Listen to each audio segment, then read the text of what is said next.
Bom dia a todos.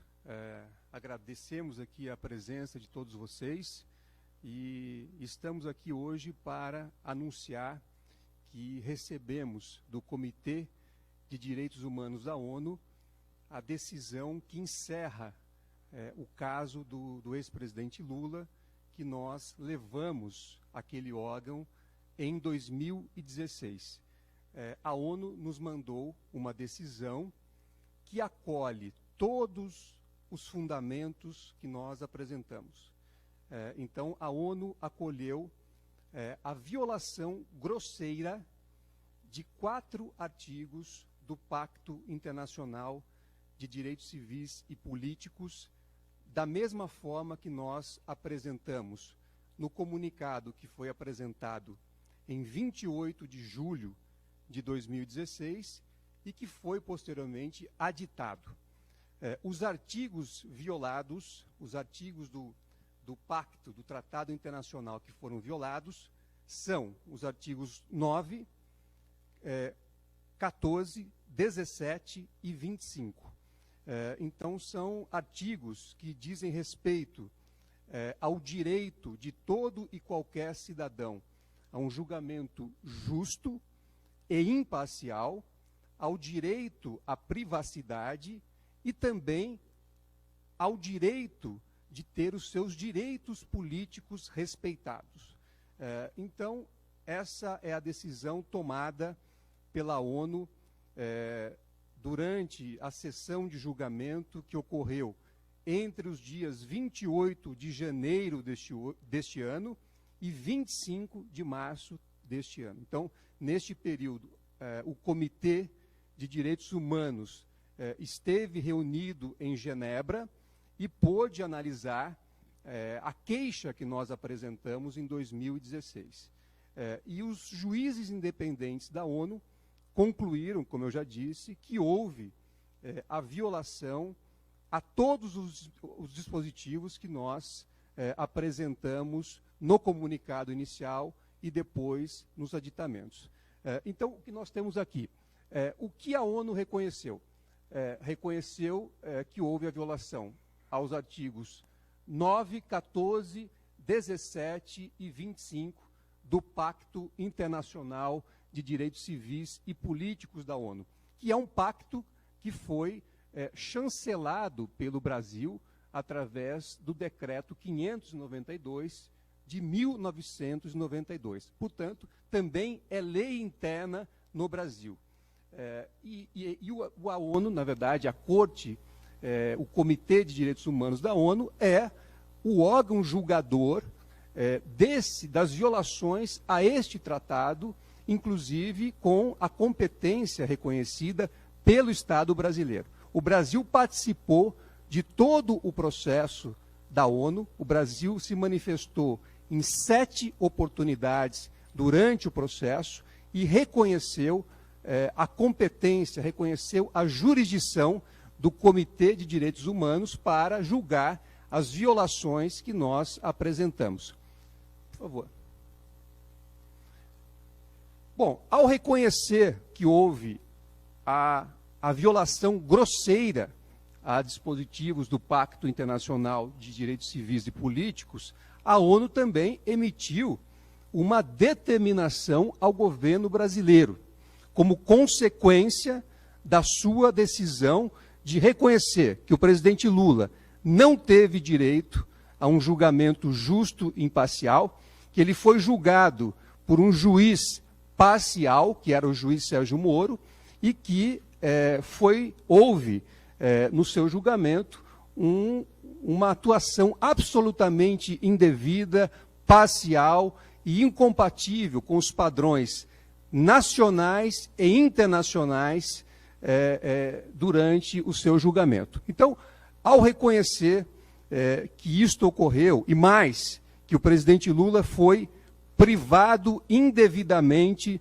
de participar das eleições presidenciais de 2018, contrariando, inclusive, uma liminar que havia sido concedida pela própria ONU naquele ano de 2018, o comitê concluiu também que houve a violação ao artigo 25 do Pacto Internacional de Direitos Civis e Políticos, ou seja, que o ex-presidente Lula foi privado indevidamente de participar das eleições presidenciais de 2018. E, como consequência, o comitê determinou que o governo brasileiro repare todos os danos causados ao ex-presidente Lula e ainda determinou a adoção de medidas de prevenção para evitar que situações similares venham a ocorrer em relação a qualquer cidadão brasileiro. E, como consequência, para garantir o cumprimento dessa decisão, a ONU determinou ao governo brasileiro que, no prazo de 180 dias, preste informações sobre as medidas que serão adotadas para efetivar as posições do comitê. E também determinou ao governo brasileiro que traduza e publique e divulgue amplamente o conteúdo da decisão que foi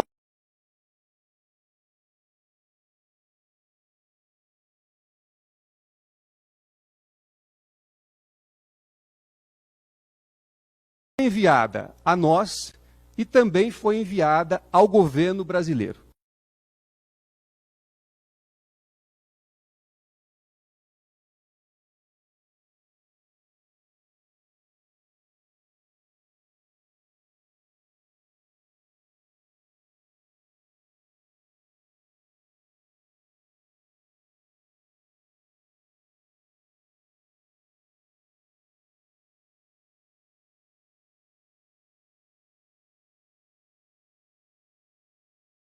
Então, essa é a conclusão do julgamento da ONU. Reconhecer todas as violações que nós apontamos na queixa que foi apresentada em 2016 e, como consequência disso, determinou que o ex-presidente Lula tenha os seus danos reparados. E, para assegurar isso, o governo brasileiro, terá que informar a ONU, no prazo de 180 dias, todas as medidas que deverão ser adotadas para dar cumprimento à decisão do comitê e mais, terá que traduzir e divulgar de forma mais ampla possível tudo aquilo que foi decidido pela ONU. Então, essa é uma decisão histórica. É uma decisão histórica e é uma vitória não apenas do presidente Lula, mas uma vitória de todos aqueles que acreditam na democracia e que acreditam no Estado de Direito. Essa é a posição que foi adotada pela ONU, é uma posição que nós recebemos com muita alegria, pois foi um processo, como eu disse, que nós iniciamos em 2016, atualizamos ao longo do tempo, ao longo de todos esses anos, inclusive, submetidos a um tratamento absolutamente incompatível com as nossas prerrogativas profissionais pela Operação Lava Jato, particularmente pelo ex-juiz Sérgio Moro e pelo procurador Deltan Dallagnol e seus colegas de operação, mas nós conseguimos, não apenas no Brasil, o reconhecimento de que tudo era ilegal e arbitrário em relação ao ex-presidente Lula, mas também em uma corte mundial, que é o Comitê de Direitos Humanos da ONU, reconhecer que a Operação Lava Jato, o ex-juiz Sérgio Moro, o procurador Deltan Dallagnol atuaram de forma ilegal, arbitrária e afrontando um tratado internacional da ONU. Então, é por isso que o Brasil o governo brasileiro terá agora que cumprir esta decisão tomada por 15 juízes independentes da ONU, inclusive informando a ONU sobre as medidas que serão adotadas para reparar esses danos causados ao ex-presidente Lula e também para dar conhecimento amplo a toda a população brasileira das violações que foram impostas ao ex-presidente Lula ao longo da Operação Lava Jato, pelo ex-juiz Sérgio Moro, pelo ex-procurador Deltan Dallagnol e por toda a equipe da Lava Jato. Então, eu insisto, é uma decisão histórica tomada por uma corte mundial que reforça tudo aquilo que nós dissemos desde a primeira manifestação escrita que apresentamos na defesa do ex-presidente Lula. Mostra que todo aquele cenário era ilegal, era incompatível com as leis brasileiras e incompatível com os tratados internacionais que o Brasil subscreveu e se obrigou a cumprir. E agora a Valesca passará também a dar detalhes adicionais dessa decisão e desse processo. Bom dia. Eu acho importante relembrar que todo esse conjunto de violações grosseiras de direitos humanos levou à mais grave violação de presunção de inocência do ex-presidente Lula, passando a população, como dito pelo Tribunal da ONU, a presunção de culpa, o que na realidade é contrário ao conjunto probatório dos autos, em que nós demonstramos cabalmente a impossibilidade da hipótese acusatória contra o presidente em todos os processos e também as provas de inocência. É importante lembrar que o conjunto probatório sempre leva a isso. Por isso que suas condenações sempre nos levaram a ter certeza que eram condenações com viés político. É importante lembrar, como disse o Cristiano, que o Brasil aparece no processo da ONU em 7 oportunidades, onde garante que vai cumprir e reconhece a jurisdição e competência daquele tribunal internacional para julgar violações de direitos humanos oriundas do Pacto Internacional de Direitos Civis e Políticos da ONU. Então, é uma oportunidade que o Brasil tem para se reposicionar como em compliance dos estándares mínimos de direitos humanos e termos certeza de que todos os cidadãos brasileiros terão o mesmo direito que o ex-presidente, mesmo reconhecimento que o ex-presidente Lula está tendo hoje. Esse é um direito de todos, não só do ex-presidente Lula. Por isso que é um reforço ao nosso rule of law, ao nosso Estado Democrático de Direito. Bom, eu gostaria também, adicionalmente, e antes de ficar à disposição dos senhores para perguntas, de agradecer, primeiro, ao ex-presidente Lula, que confiou, ao longo de todos esses anos, no nosso trabalho, confiou na nossa atuação, na nossa defesa, que acabou resultando em mais de 25 vitórias nos tribunais brasileiros e agora no Comitê de Direitos Humanos da ONU. Eu acho que, inclusive, o presidente Lula está nos assistindo, então eu gostaria de agradecer a confiança dele em relação ao nosso trabalho. Gostaria de agradecer também aos diversos profissionais que emitiram pareceres que foram anexados no comunicado que nós fizemos à ONU em 2016, pareceres de natureza jurídica e também em relação a matérias jornalísticas, de análise de comunicação, dentre outras matérias. Então, agradeço a todos os profissionais, eu, Valesca e Jeffrey Robertson, que também subscreve esse comunicado, agradecemos a todos esses profissionais. E agradecemos também a todos que nos apoiaram nesse trabalho no plano internacional. Foram diversas pessoas no Brasil, no exterior, que não só manifestaram a sua solidariedade em relação a tudo que estava acontecendo, como também apoiaram a medida adotada, apoiaram tudo aquilo que estava sendo feito. É importante destacar que este comunicado feito por nós em 2016 foi o primeiro comunicado feito por um cidadão brasileiro ao Comitê de Direitos Humanos da ONU. Então, é o primeiro comunicado, é a primeira iniciativa tomada por um cidadão brasileiro perante o Comitê de Direitos Humanos da ONU.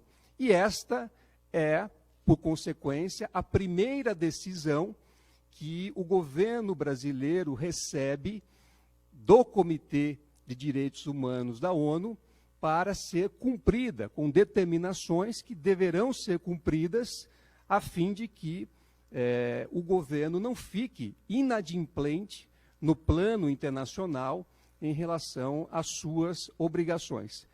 Como eu já disse, o Brasil não só subscreveu o tratado, o Pacto Internacional de Direitos Civis e Políticos da ONU, como também, posteriormente, aderiu à jurisdição do Comitê de Direitos Humanos da ONU, de forma que esta decisão tomada pela ONU, comunicada na data de hoje, é uma decisão vinculante e obrigatória que o Brasil, o governo brasileiro, tem o dever de cumprir.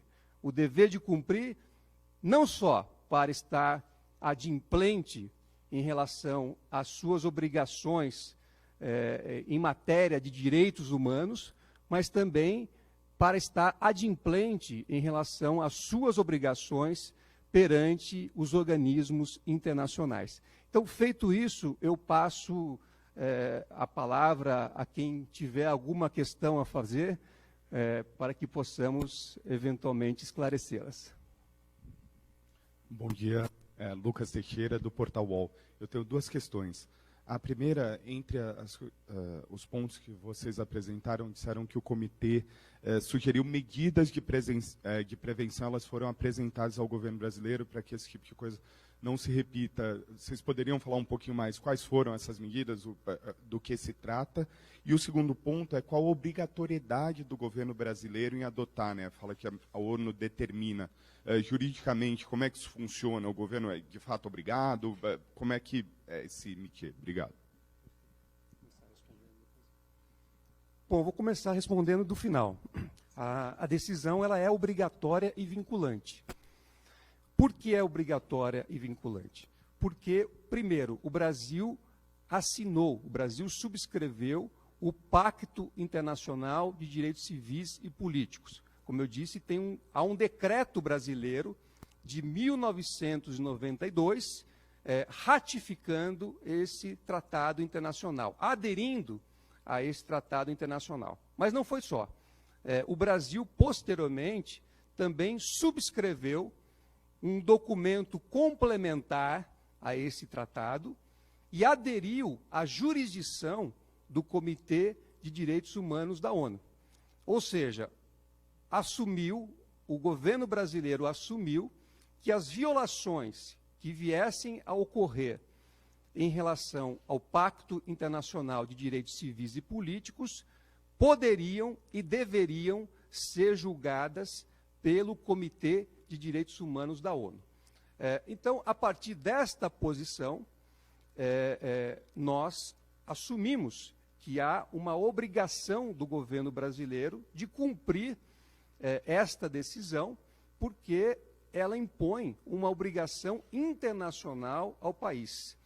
É importante destacar que o governo brasileiro participou de todo esse processo que tramitou desde 2016 perante o Comitê de Direitos Humanos da ONU. E nas 7 oportunidades em que se manifestou no processo, o Brasil, em todas elas, reconheceu a jurisdição e a obrigatoriedade das decisões tomadas pelo Comitê de Direitos Humanos da ONU. Então, é uma decisão obrigatória que deve ser cumprida e que nós esperamos que seja cumprida, até porque ela busca colocar o Brasil no patamar universal de cumprimento e observância dos direitos humanos. Em relação às violações, elas foram reconhecidas grosseiras violações em relação a 4 dispositivos do Pacto Internacional de Direitos Civis e Políticos. O artigo 9, o artigo 14, o 17 e o 25. Esses artigos do pacto tratam, primeiro, do direito de todo e qualquer cidadão a ter um julgamento justo e imparcial. Segundo, o direito à privacidade de todo e qualquer cidadão. E terceiro, os direitos políticos de todo e qualquer cidadão que não podem ser retirados arbitrariamente e sem a existência de um processo justo. Então, é isso que a ONU reconhece, e essa decisão, como eu disse, terá que ser cumprida pelo Brasil. O Brasil deve informar a ONU, há uma obrigação do Brasil informar a ONU em até 180 dias, quais as medidas que irá adotar para cumprir esta decisão tomada por aquela Corte Internacional. Uma decisão que eu repito, que é histórica e uma decisão de extrema relevância, não só para o ex-presidente Lula, mas, insisto, para todos aqueles que prezam pela democracia e prezam pelo Estado de Direito.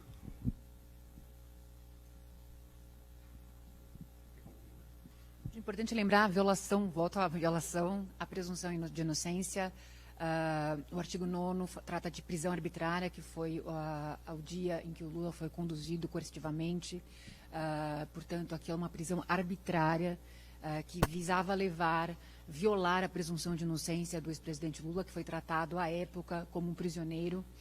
A falta de um processo justo, gosto também de enfatizar, independente e imparcial. É muito importante porque a Lava Jato, na realidade, ela se utilizava de fatores externos para violar a presunção de inocência e, portanto, cometer atos arbitrários dentro de um processo que deveria ser justo, independente e imparcial, e em algo que é o combate à corrupção, que é tão precioso para todos os seres humanos, para todos os cidadãos do mundo. O combate à corrupção é algo extremamente importante, não pode ser feito dessa maneira arbitrária, sem que seja efetivamente o combate à corrupção dentro do Estado de Direito.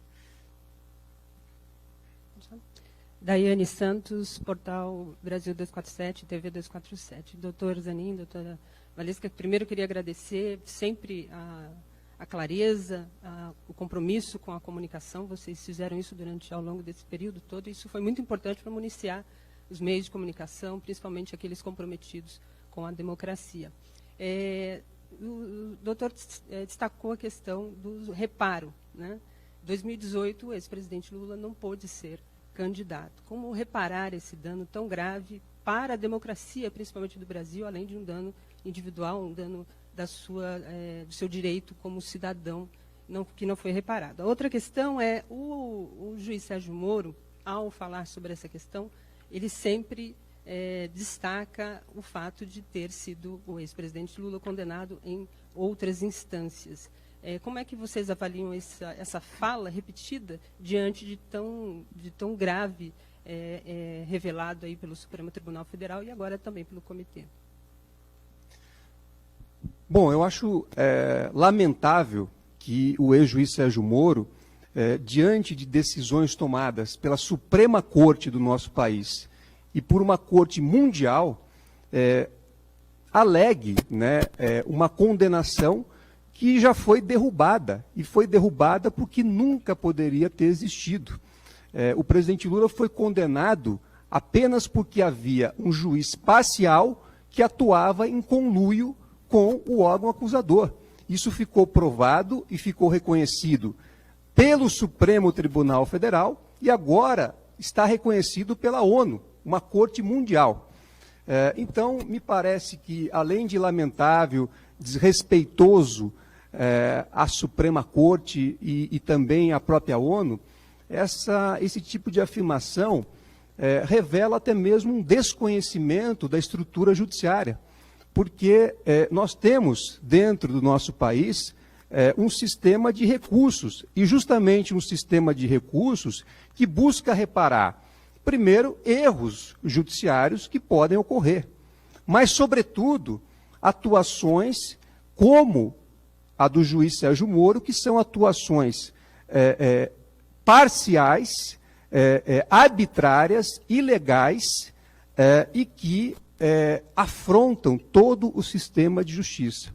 Então, o que é preciso dizer é que o presidente Lula não tem qualquer condenação.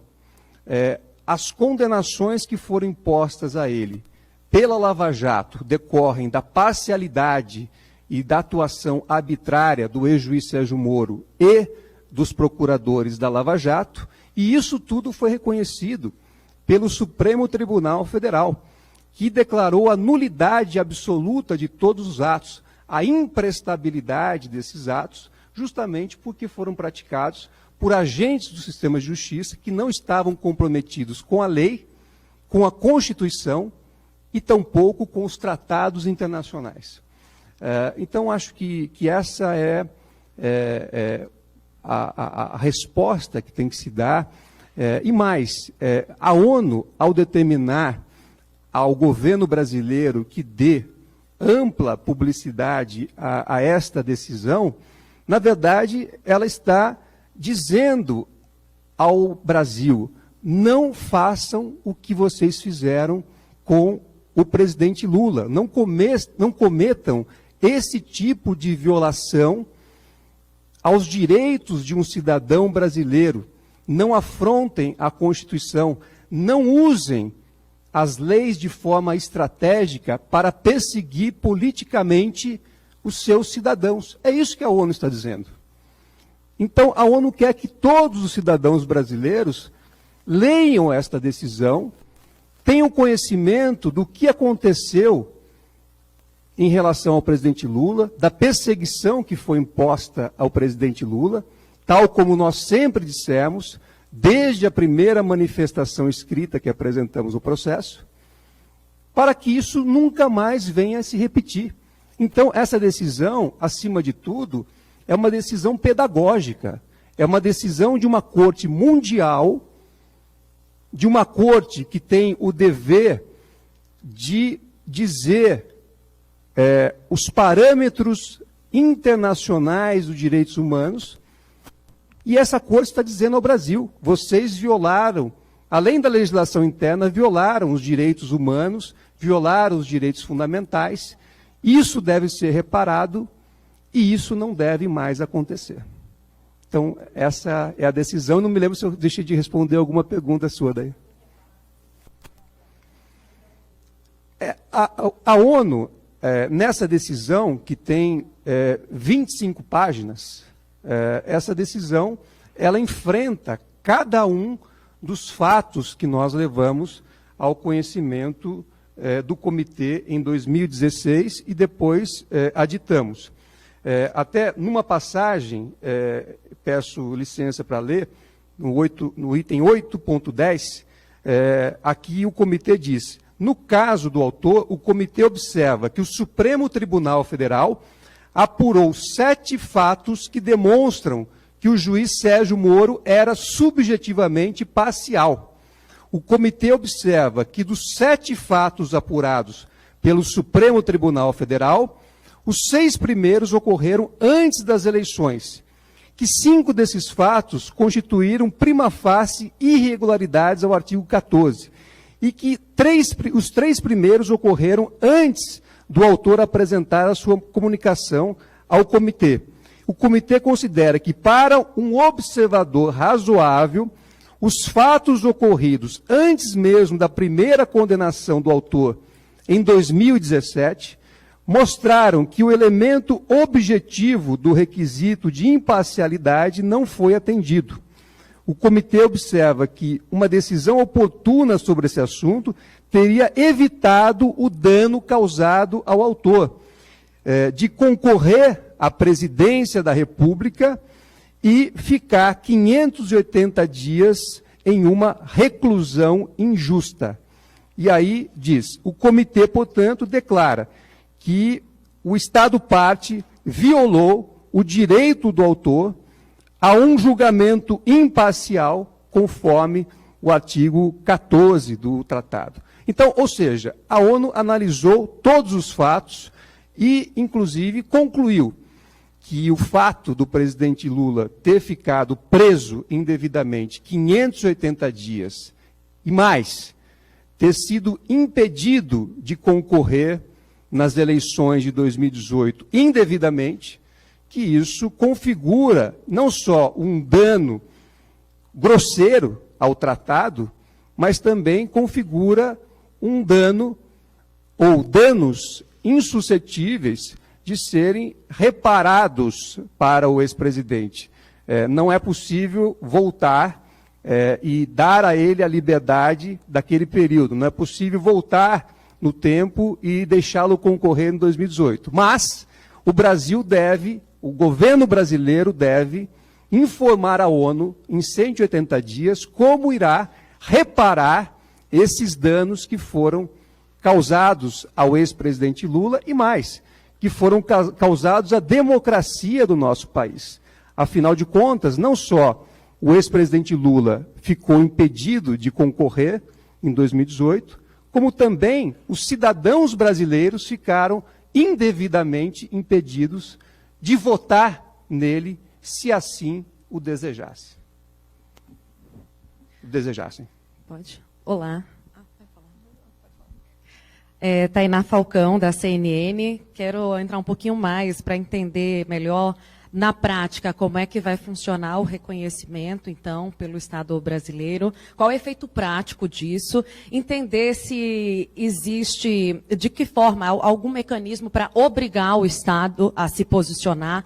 Se não, o que a defesa pensa em fazer? E quando os senhores falam em reparação, que tipo de reparação se espera do Brasil? Na verdade, a expectativa é que o Brasil consiga, em 180 dias, mandar um relatório para a ONU com medidas a serem adotadas pelo governo em todas as instâncias, em todos os branches governamentais, para que seja dado cumprimento à decisão. E é o que nós esperamos. Então, na verdade, o que nós, como a Valesca disse, o que nós esperamos é que o governo diga à ONU como vai cumprir esta obrigação. Então, hoje, a bola está com o governo brasileiro, que tem que responder para a ONU em até 180 dias, dizendo como irá reparar os danos causados ao ex-presidente Lula e como irá evitar que outros cidadãos brasileiros sejam submetidos às mesmas violações que foram impostas ao Lula. E mais, terá, como eu já disse, que distribuir amplamente a todos os cidadãos uma cópia desta decisão. Mas a forma como a decisão será cumprida pelo governo, é o governo que tem que dizer à ONU, e a ONU vai dizer se concorda, se aceita, se é suficiente ou não. Então, por hora, nós temos que esperar qual vai ser o pronunciamento do governo brasileiro ao Comitê de Direitos Humanos da ONU, informando as medidas que adotará em relação ao ex-presidente Lula e também para evitar que outros cidadãos brasileiros sejam submetidos ao mesmo tipo de violação. Acrescentar que esse processo, o Brasil, nesse processo foram 7 manifestações, foi dada ampla defesa e contraditório, foi observado o princípio da ampla defesa e contraditório, onde o Brasil, repito, comprometeu-se em cumprir todas as determinações, comprometeu-se no caráter vinculante. Então, nós esperamos, sinceramente, que o governo brasileiro, no prazo dado pela ONU, consiga elaborar um relatório de medidas de cumprimento dessa decisão para que nenhum outro cidadão, não só reparar os direitos do ex-presidente Lula, mas também paralisar todo e qualquer tipo de violação aos direitos civis e políticos de brasileiros. Laura Capriglione, Jornalistas Livres.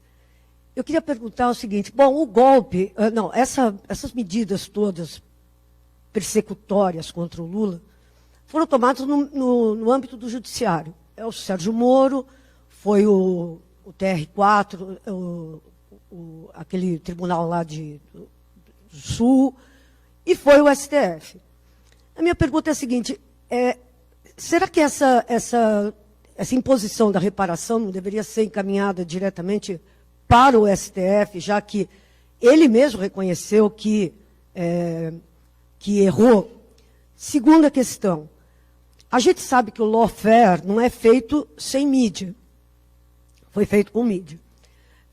E a gente sabe que ontem, apesar dessa grande vitória que vocês obtiveram e que o presidente Lula obteve, só o portal UOL noticiou com destaque. A Globo não deu, a Folha não noticiou na primeira página, o Estadão não noticiou na primeira página, nós não temos eles aqui, inclusive, presentes, a não ser o UOL. A minha pergunta é a seguinte, como concessões públicas, essa reparação do Lula não deverá incluir também uma manifestação nessas televisões e nesses canais, obrigatória como forma de reparação, porque isso está previsto na lei dos jornalistas, que rege o nosso, né, direito de resposta. E agora, com essa decisão do STF, queria perguntar se vocês não têm a intenção de exigir a reparação, já que ele foi linchado em todos esses veículos durante esse tempo todo da perseguição. É isso. Obrigado, Laura. Acho que a primeira consideração importante é que o presidente Lula jamais perdeu o seu estado de inocência. Mesmo com as condenações arbitrárias que foram impostas pela Operação Lava Jato, pelo ex-juiz Sérgio Moro e pelo Tribunal Regional Federal da 4ª Região, nós temos uma Constituição da República que prevê que a presunção de inocência só pode ser superada se houver uma decisão condenatória transitada em julgado. Então, jamais houve uma decisão condenatória transitada em julgado contra o presidente Lula, mesmo nesse ambiente de lawfare e nesse ambiente de perseguição que agora a ONU reconhece. Primeiro ponto. Se não houve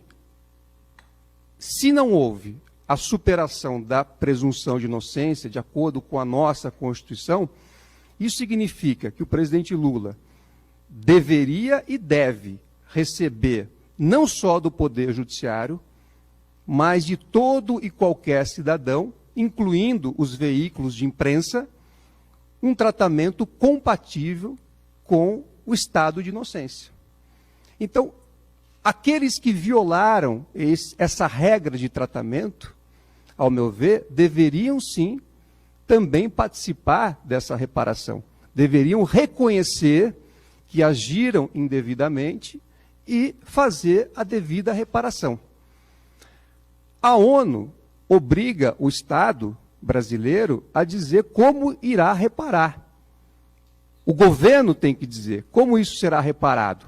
Foram 7 anos, praticamente, de uma perseguição política, de uma perseguição arbitrária, assimétrica, que agora deve ser reparada.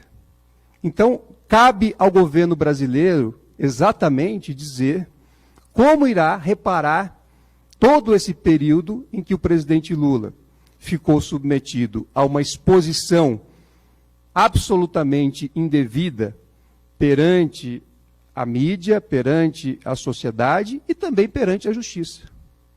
Então, é isso que nós esperamos.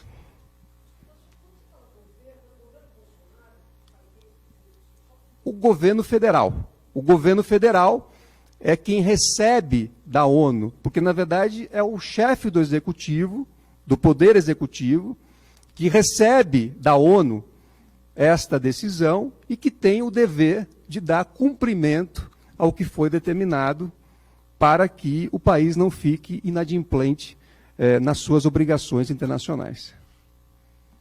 Doutor Bruno Ribeiro, da revista Veja.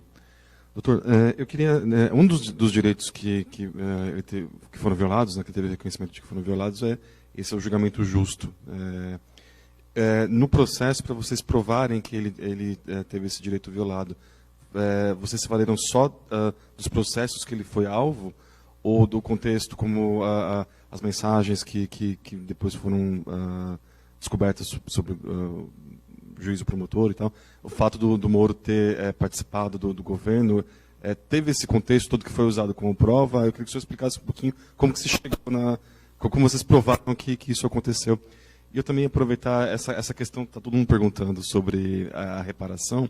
Só que você podia dar um exemplo de um outro país, alguma situação parecida em que houve essa reparação, para a gente ter ideia de que forma que ele concretamente pode ser reparado.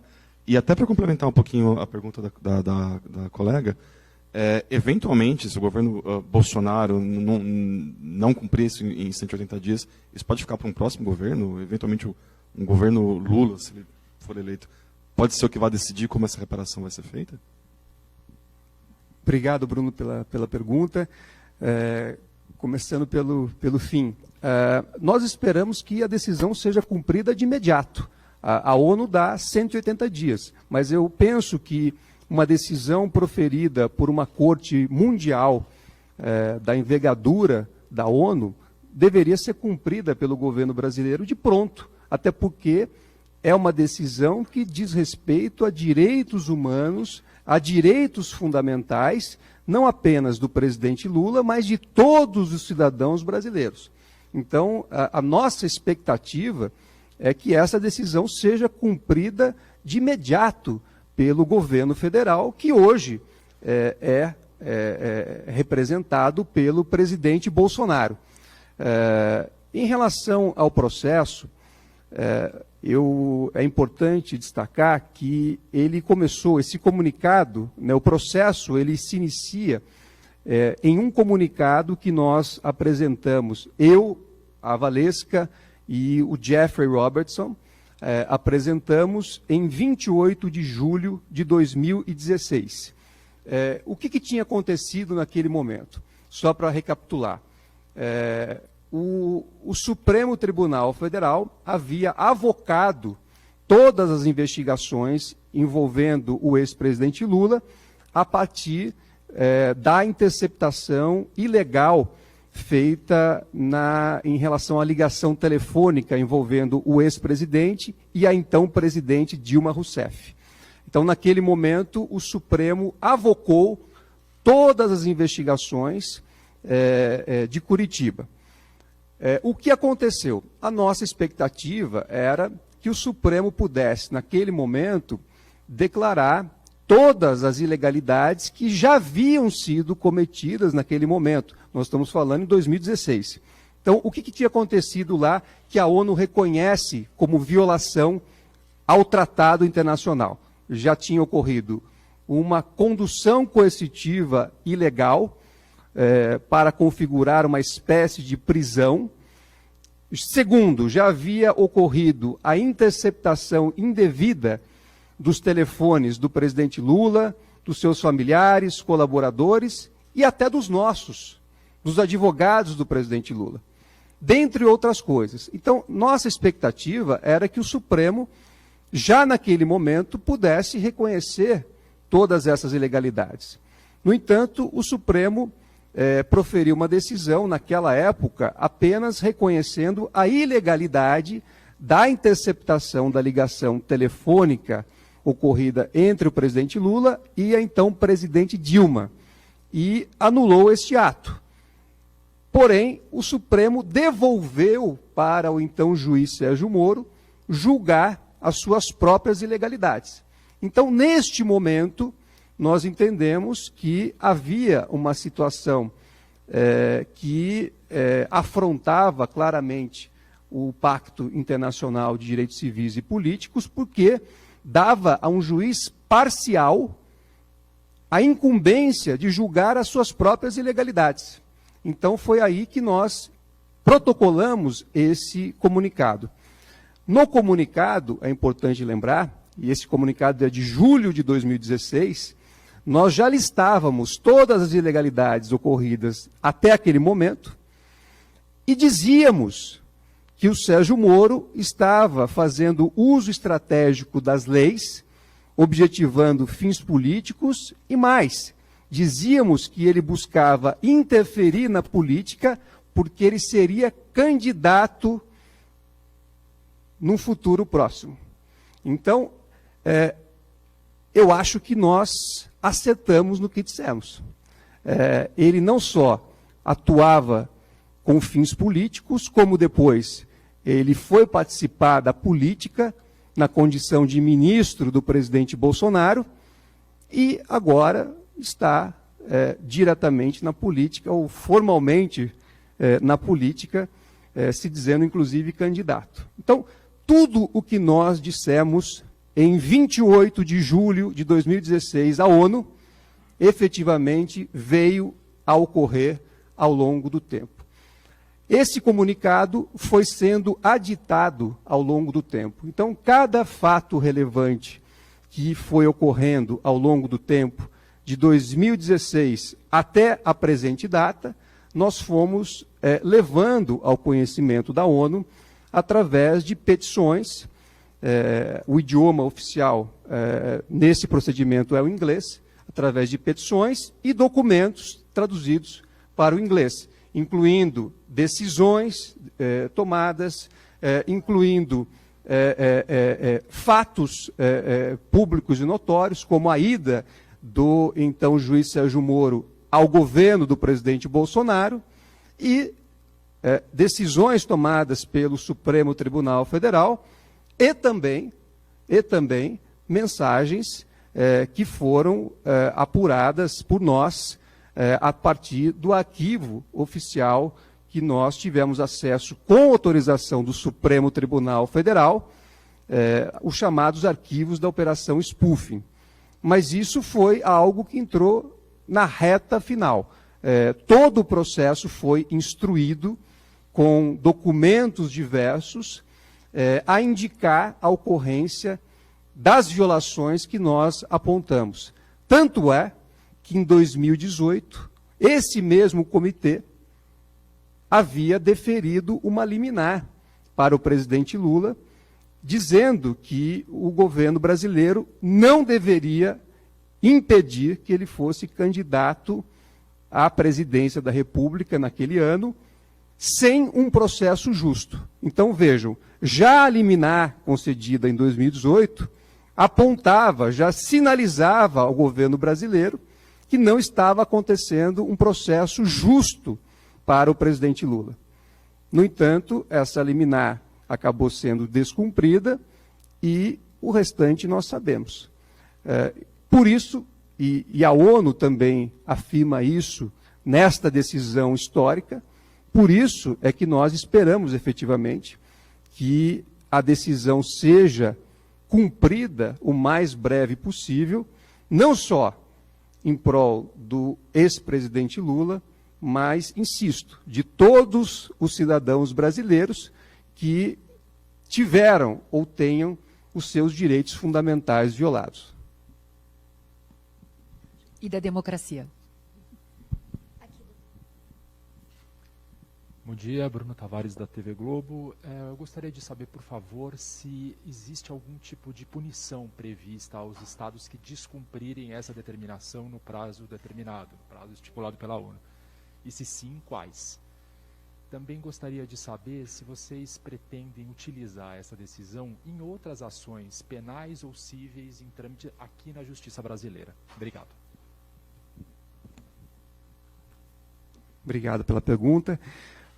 Nós, nesse momento, não gostaríamos de especular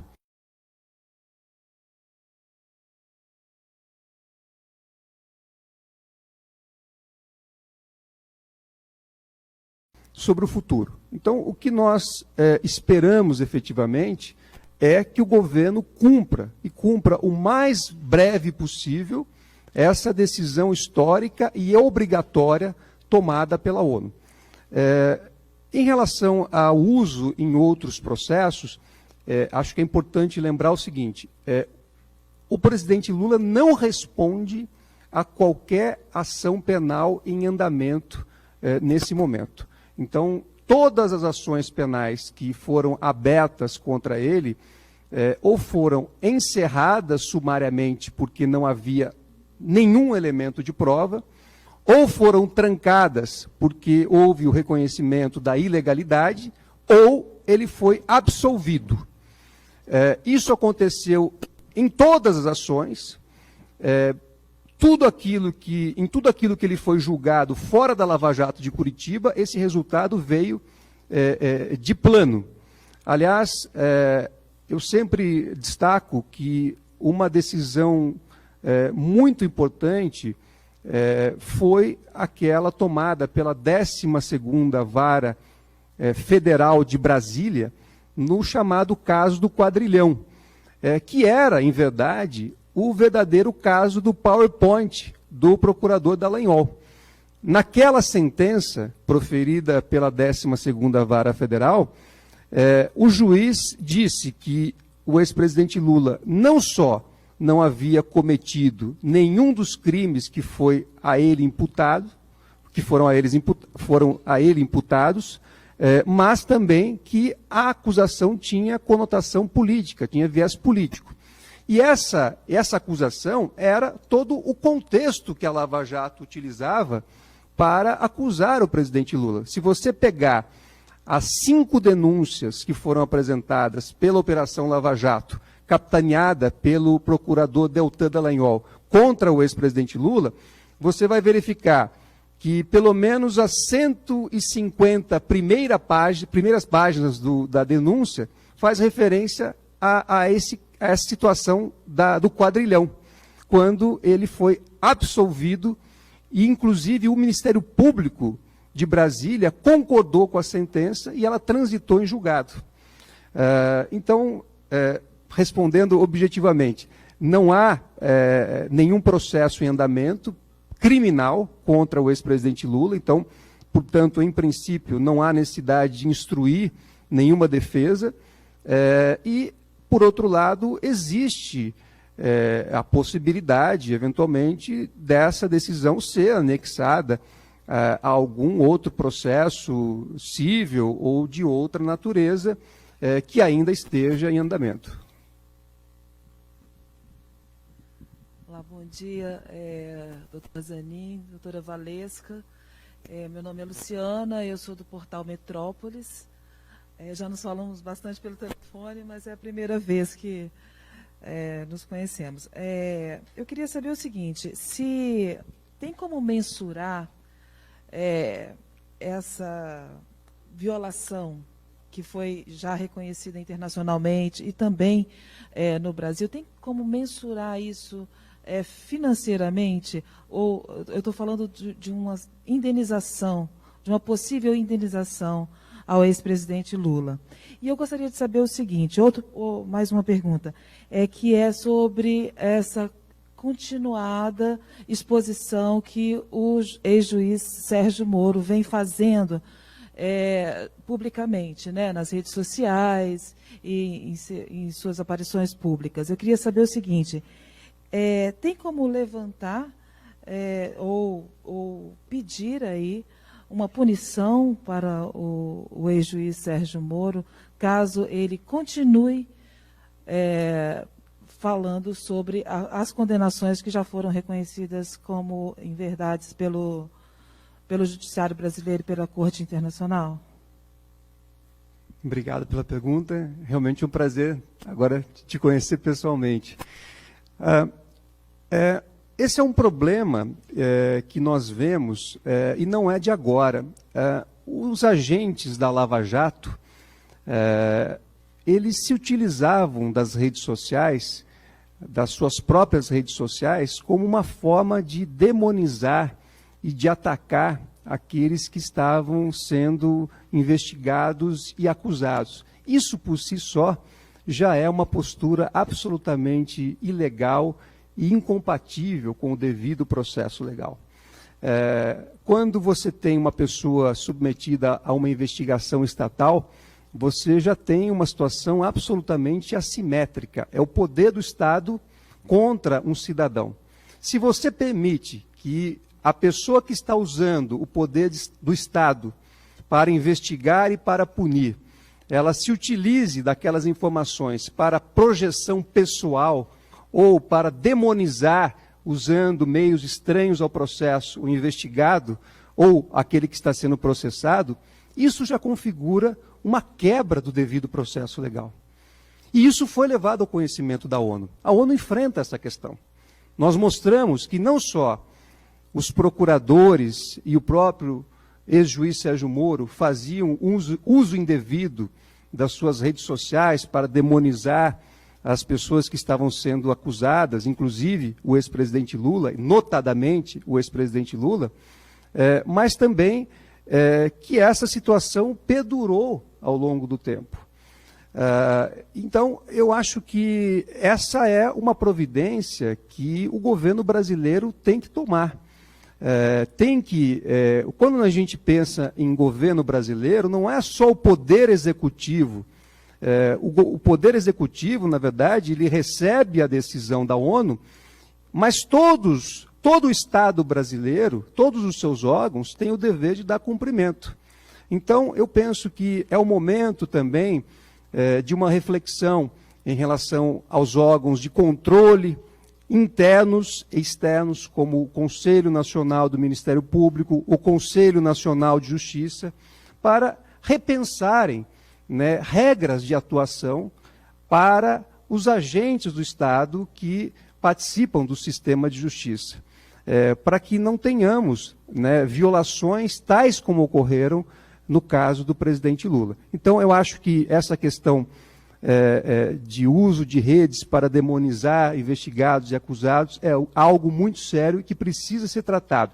Não estou falando de nenhuma privação, de censura, de coibir a liberdade de expressão. Eu estou falando de pessoas que usam indevidamente o poder do Estado e ainda fazem desse uso em proveito pessoal, de projeção pessoal, ou para demonizar e enfraquecer aqueles que estão sendo investigados ou punidos.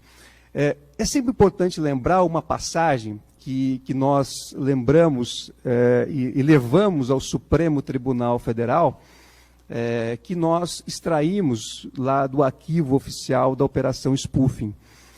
Uma passagem que chamou muito a nossa atenção foi uma mensagem do procurador Deltan Dallagnol, em que ele dizia: nós vamos mover tantos processos quantos forem necessários para atacar a reputação do presidente Lula e para que a sua defesa não tenha tempo de trabalhar, não tenha tempo de produzir aquilo que é necessário.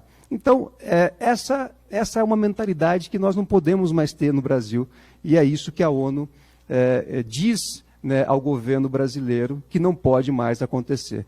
As leis e a justiça devem ser observadas com muita seriedade, e não para perseguir pessoas ou empresas, como fez a Operação Lava Jato.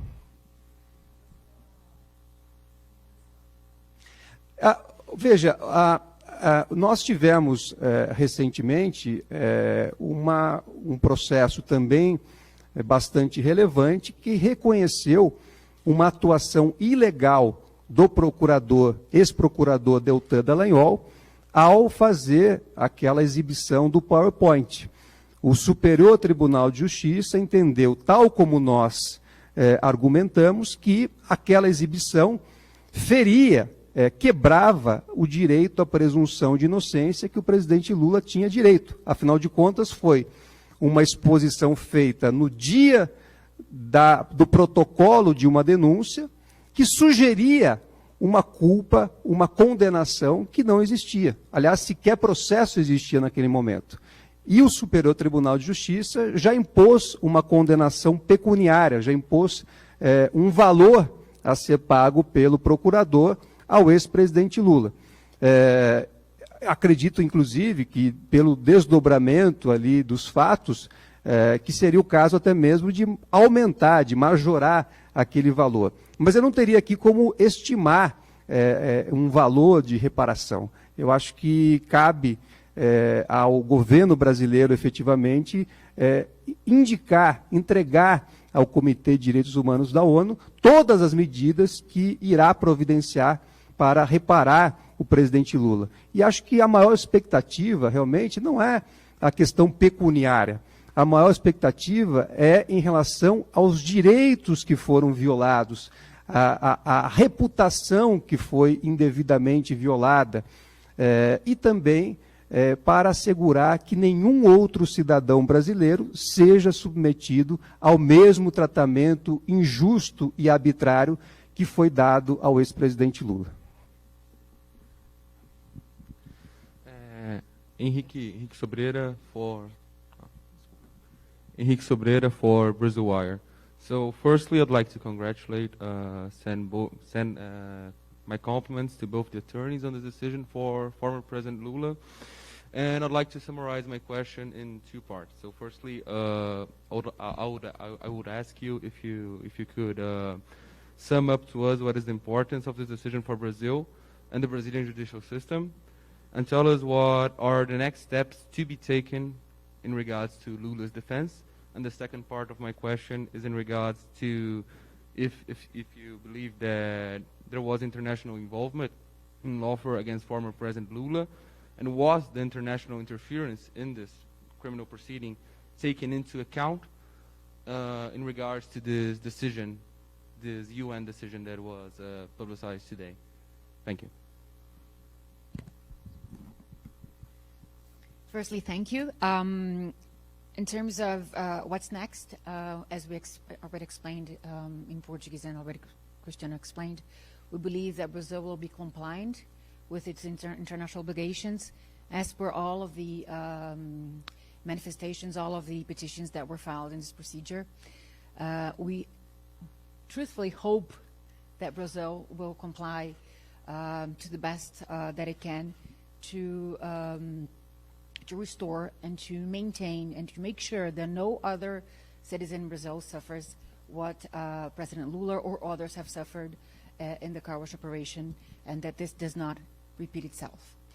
In terms of international interference, this is not a topic of any kind of debate before the United Nations, but we do believe that international cooperation does need to be revised so that it can be compliant with international standards, with international treaties. I believe that, according to this decision, the winner is democracy. In the end, the judiciary is being restored.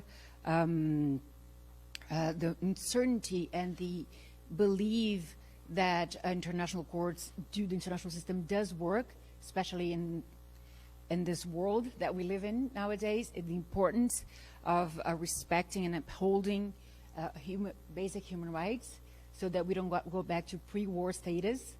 I believe that every citizen of Brazil comes out as winner in this procedure, and this is what we hope for. Hopefully, Brazil in up to 180 days will come back with an answer, a full answer in terms of compliance of a decision, restoring the basic standards of human rights in Brazil. Thank you. Gostaria de agradecer ao doutor Cristiano, doutora Valesca, pela presença, e encerramos agora a coletiva. Obrigada. Muito obrigado a todos. Na verdade, nós estamos vertendo também a decisão para o português e tão logo tenhamos o trabalho concluído, iremos disponibilizar a todos vocês.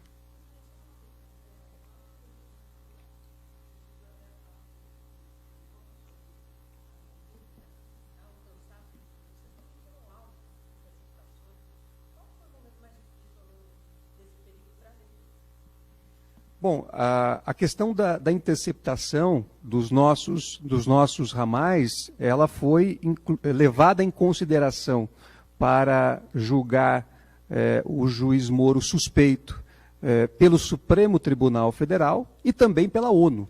A ONU entendeu que é uma conduta absolutamente inadmissível, né, como deveria ser a compreensão geral. Foi um grande absurdo. Só que a Lava Jato não parou por aí. A Lava Jato tentou nos intimidar o tempo todo. Primeiro, talvez achou que fazendo uma série de denúncias em sequência, infundadas contra o presidente Lula, iria atrapalhar o nosso trabalho. Não conseguiu. Depois foi interceptar o nosso ramal para acompanhar em tempo real a nossa estratégia de defesa. Depois passou a nos intimidar, inclusive publicamente, pedindo notas para associações de procuradores, associações de juízes, como consta nos arquivos da Operação Spoofing.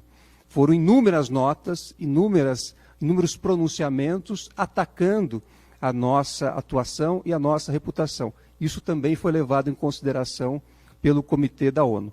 E, finalmente, quiseram nos intimidar, invadindo o nosso escritório para levar o arquivo que nós tínhamos com as conversas que foram ilegalmente interceptadas nos ramais do presidente Lula.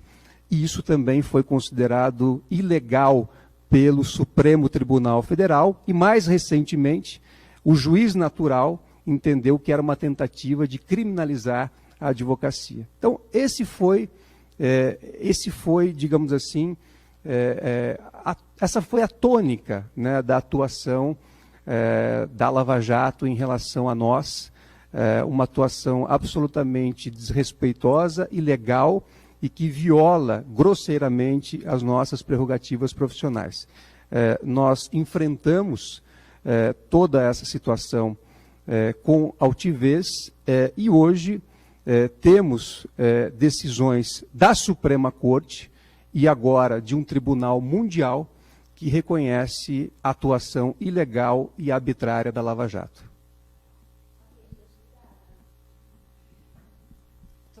Desculpa.